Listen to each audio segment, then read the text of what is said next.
കബനി പുഴയിൽ ഒഴുക്കിൽപ്പെട്ട കാട്ടാനക്കൂട്ടം ബാവലി മീൻകൊല്ലി പ്രദേശത്തെ കാട്ടാനകൾ ഒഴുക്കിൽപ്പെട്ട ദൃശ്യങ്ങൾ 24 ലഭിച്ചു.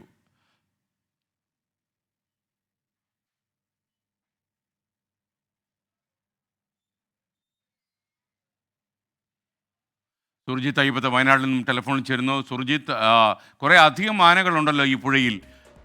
എത്ര ആനകളാണ് ഒഴുക്കിൽപ്പെട്ടത്? തന്നെ ഈ മേഖല എന്ന് പറയുന്നത് സ്ഥിരമായി കാട്ടാനകൾ ഇറങ്ങുന്ന ഒരു പ്രദേശമാണിത്. ഇത് ബാവലി മീൻകൊല്ലി എന്നുള്ള പ്രദേശമാണ്. കുറുവ ദ്വീപിന്റെ ഒരു അവസാനം വരുന്ന ഒരു മേഖലയാണ്, ദ്വീപ സമൂഹമാണ്. അവിടെ ആന മാത്രമല്ല, കടുവ, മറ്റെല്ലാ തരത്തിലുള്ള മൃഗങ്ങളും ഉള്ള ഒരു പ്രദേശമാണിത്. ഇവിടെയാണ് ഇങ്ങനെ കബനിപ്പുഴയിൽ ആർത്തലച്ചൊഴുകുകയപ്പോൾ കബനി, പ്രത്യേകിച്ച് നീലഗിരിയിൽ മഴ ശക്തമായിരുന്നു, വയനാട്ടിലും മഴ പെയ്തിരുന്നു.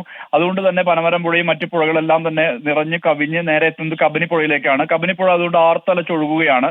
അതിൽ ഒരു കുട്ടിയാന ഒഴുക്കിൽപ്പെട്ടതാണ്.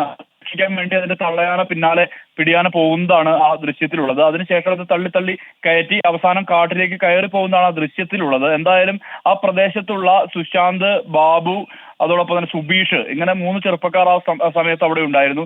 അവരാണ് ഈ ദൃശ്യങ്ങൾ പകർത്തിയത്. ഈ മീൻകൊല്ലി എന്ന് പറയുന്ന പ്രദേശത്തുള്ള, ബാവലിക്ക് അടുത്തുള്ള പ്രദേശമാണിത്. അവിടെയുള്ള ആളുകൾ തന്നെയാണ്. അവരാണ് ഈ ദൃശ്യങ്ങൾ പകർത്തിയത്. എന്തായാലും കഴിഞ്ഞ ദിവസം തമിഴ്നാട്ടിലും സമാനമായ രീതിയിൽ വെള്ളച്ചാട്ടത്തിൽ ഒരു ആന ഗൂഡല്ലൂരിനടുത്ത് ഒരു വെള്ളച്ചാട്ടത്തിൽ ഒഴുക്കിൽപ്പെടുന്ന ഒരു ദൃശ്യം പുറത്തു വന്നിരുന്നു. അതിന് സമാനമായ ഒരു ദൃശ്യം തന്നെയാണിത്.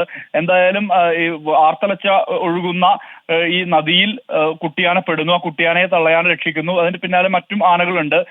3 or 4 ആനകൾ ആ കൂട്ടത്തിൽ ഉണ്ട് എന്നുള്ളതാണ് ഈ ദൃശ്യങ്ങൾ പകർത്തിയവർ പറയുന്നത്. ഇതിനുശേഷം അത് പതുക്കെ അത് ഒഴുക്കിനെതിരെ നീന്തി അത് നേരെ കാട്ടിലേക്ക് ഈ കൂട്ടം കയറി പോകുന്നതാണ് ഈ ദൃശ്യത്തിലുള്ളത്. Okay, thank you Surjith Ayyappa.